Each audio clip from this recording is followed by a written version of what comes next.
Welcome all of you. हमारा topic चल रहा था बीकानेर के राय सिंह। ठीक है, बीकानेर के शासक कल्याणमल के पुत्र बीकानेर के शासक राय सिंह के बारे में हम चर्चा कर रहे थे, जिन्होंने मुगलों के साथ सहयोग की नीति अपनाई थी और अपना सारा जीवन उन्होंने मुगल सेवा में ही अर्पित कर दिया था। हम लोगों ने पढ़ा था कि बीकानेर के शासक जो थे राय सिंह, उन्होंने मुगलों को जो सेवाएं दी थी उसको हमने दो चरणों में बांटा था। ठीक है, एक तो राजकुमार के रूप में, जब तक उनके पिता कल्याणमल बीकानेर की गद्दी पर बैठे हुए थे, मतलब वो बीकानेर के शासक बनने से पहले मुगल सेवा में आ गए थे। पहला चरण तो वो हो गया कि राजकुमार के रूप में दी गई सेवाएं, और दूसरा चरण जब बीकानेर के शासक कल्याणमल की मृत्यु हो गई और राय सिंह बीकानेर की गद्दी पर बैठ गए, अब उनकी पहचान बीकानेर के शासक राय सिंह के रूप में होने लग गई थी। तो शासक के रूप में उन्होंने जो सेवाएं दी थी, हम उन सेवाओं के बारे में चर्चा कर रहे थे। तो सबसे पहले हम लोगों ने सेवा जो कुछ पढ़ ली थी। ठीक है, अब हम आगे को कंटिन्यू करते हैं। हमने काफ़ी सेवाएं पढ़ ली थी उनकी, कि रामचंद्र सेन के विद्रोह का दमन किया। ठीक है, और फिर उन्होंने जालौर और सिरोही के विद्रोह का दमन किया। और जो अगली जो उनकी सेवा थी वो थी काबुल के विद्रोह का दमन। देखो, काबुल में अकबर का सौतेला भाई मिर्जा हकीम गद्दी पर बैठा हुआ था। ठीक है, और मिर्जा हकीम को सौंप रखा था काबुल, लेकिन उसने क्या किया, अकबर के राज्यारोहण को चुनौती देते हुए काबुल पर अपना अधिकार कर लिया। ठीक है, तो काबुल ने अपना अधिकार कर लिया, तो अकबर ने इस विद्रोह को दबाने के लिए किसको भेजा? मिर्जा हकीम के विद्रोह को दबाने के लिए राय सिंह को भेजा। और 1581 में राय सिंह ने क्या किया? मिर्जा हकीम के विद्रोह का दमन कर दिया और काबुल पर अकबर का अधिकार हो गया। ठीक है, अब आता है सिंध पर अधिकार। तो देखो, अकबर क्या है, सिंध पर भी अपना अधिकार करना चाहता था। ठीक है, क्योंकि अगर काबुल को सुरक्षित रखना था, काबुल पर अपना पूर्ण अधिकार करना था, तो सिंध पर अधिकार करना जरूरी था।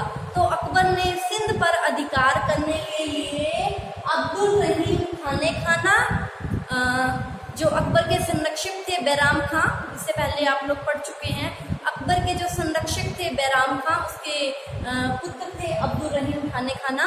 ठीक है, उसको और राय सिंह, इन दोनों को सिंध पर विजय प्राप्त करने के लिए भेजा। ठीक है, तो अब्दुल रहीम खाने खाना ने राय सिंह के सहयोग से सिंध पर अकबर का अधिकार करवाने में सफल रहा। अतः सिंध पर अधिकार भी राय सिंह की अकबर को दी गई एक महान सेवा थी। ठीक है, अब आता है दक्षिण के विद्रोह का दमन। देखो, इस समय अकबर जो था वो दक्षिण पर भी अपना अधिकार करना चाहता था, लेकिन दक्षिण में अहमदनगर का जो शासक था बुहारन मुल्क, उसने अकबर के विरुद्ध विद्रोह कर दिया। देखो, अकबर दक्षिण पर अपना अधिकार करना चाहता था, दक्षिण में अहमदनगर के शासक बुहारन मुल्क ने क्या किया? अकबर के विरुद्ध विद्रोह कर दिया और अकबर ने इस विद्रोह को दबाने का जो उत्तरदायित्व था वो किसको सौंपा? शहजादा मुराद और राय सिंह को सौंपा। और राय सिंह अपने इस उत्तरदायित्व को निभाने में क्या रहा? सफल रहा। ठीक है, तो ये अकबर को दी गई सेवाएं थी। ठीक है, इतने में क्या आ गया? 1605। ठीक है, और 1605 में क्या हो गया? अकबर की मृत्यु हो गई। ठीक है, 1605 में अकबर की मृत्यु हो गई और अकबर की मृत्यु के बाद अकबर का बेटा सलीम जहांगीर के नाम से गद्दी पर बैठा। अब राय सिंह ने जहांगीर को, मुगल शासक अब चेंज हो रहे हैं, यहाँ जहांगीर आ रहे हैं, तो जहांगीर को जो सेवाएं दी उसके बारे में हम लोग चर्चा करेंगे।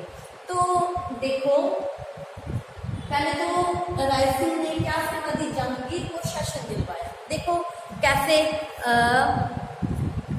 अकबर क्या हो गया, बहुत ज़्यादा बीमार हो गया। अकबर बीमार हो गया, लेकिन अकबर का जो पुत्र था सलीम, ठीक है, वो इस लायक नहीं था। अकबर को लगा कि इस लायक नहीं है कि ये सत्ता संभाल सकेगा, ठीक है। तो अकबर ने क्या किया, जो नया राजा बनाना चाहा वो खुसरो को अपना उत्तराधिकारी घोषित कर दिया। खुसरो को अपना उत्तराधिकारी घोषित कर दिया। जहांगीर का सबसे बड़ा बेटा था खुसरो, खुसरो को अपना उत्तराधिकारी अकबर बनाना चाहता था, ठीक है। लेकिन जहांगीर के क्या है, राय सिंह से अच्छे संबंध थे और उधर से राय सिंह के संबंध अकबर के साथ अच्छे थे, ठीक है। तो जहांगीर ने जो राय सिंह के साथ अच्छे संबंध थे उसका लाभ उठाते हुए राय सिंह को बुलाया और क्या कहा, बताया कि मेरे पिता खुसरो को उत्तराधिकारी बनाना चाहते हैं, आप मेरे पिता को समझाओ, ठीक है, और कि मुझे अपना उत्तराधिकारी बना दें, ठीक है, और आप इसमें मेरी मदद करो, ठीक है। तो क्या हो गया, अकबर के पास गए राय सिंह, ठीक है। राय सिंह ने अकबर को समझाया और नया उत्तराधिकारी किसको बना दिया गया, जहांगीर को उत्तराधिकारी बना दिया गया। अतः जहांगीर को शासन दिलवाने में राय सिंह का सबसे बड़ा सहयोग रहा। अब जहांगीर क्या हो गए, राय सिंह से बहुत ज़्यादा प्रसन्न हो गए, क्यों, क्योंकि इन्होंने तो इसे सत्ता दिलवाई थी, ठीक है। तो उन्होंने क्या किया, राय सिंह का मनसब हमने पढ़ा था कि अकबर ने बढ़ाकर 4000 कर दिया था और 41 परगने दिए थे।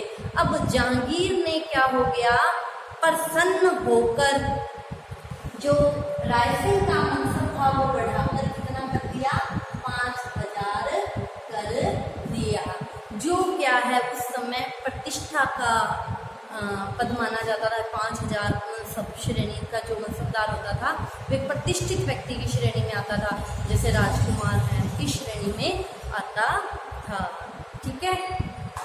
अब जहांगीर शासक बन गए, तो जहांगीर को क्या सेवा दी, जहांगीर ने शासक बनते ही क्या किया, राय सिंह को दक्षिण का सूबेदार बना दिया, दक्षिण की सूबेदारी दे दी गई। क्यों, क्योंकि इस समय दक्षिण में क्या हो रहे थे, उपद्रव हो रहे थे, विद्रोह हो रहे थे, ठीक है। तो जहांगीर को लगा कि दक्षिण का सूबेदार राय सिंह को बना दिया जाए, ठीक है, ताकि विद्रोह का दमन हो सके, ठीक है। तो दक्षिण के विद्रोह का दमन करते वक्त ही दक्षिण भारत में ही 22 जनवरी 1612 को राय सिंह की मृत्यु हो गई। अतः देखिए फिर से बताती हूँ, जहांगीर ने शासक बनने के बाद राय सिंह को दक्षिण का सूबेदार बना दिया और दक्षिण भारत में ही 22 जनवरी 1612 को क्या हो गया, दक्षिण भारत में ही दक्षिण भारत के विद्रोह का दमन करते वक्त राय सिंह की मृत्यु हो गई, ठीक है। अतः हम निष्कर्ष के तौर पर ये कह सकते हैं कि राय सिंह ने अपना सारा जीवन मुगल सेवा में ही अर्पित कर दिया, ठीक है। कहाँ राजकुमार के रूप में जहांगीर के अकबर के दरबार में आए, अकबर ने सैनिक प्रशिक्षण दिया, अकबर को सेवाएं देनी शुरू की और अकबर की मृत्यु तक अकबर को ही सेवा देते रहे। और अकबर की मृत्यु के पश्चात जब अकबर का पुत्र जहांगीर गद्दी पर बैठा तो जहांगीर को इन्होंने अपनी सेवाएं दी और जहांगीर को सेवा देते वक्त ही दक्षिण भारत में इनकी मृत्यु हो गई। अतः इन्होंने अपना सारा जीवन मुगल सेवा में अर्पित कर दिया। तो ये थे आपके बीकानेर के राय सिंह। कल हम नए टॉपिक के साथ आते हैं, आप इसका स्क्रीनशॉट ले लीजिए। आज की क्लास के लिए इतना ही। Thank you.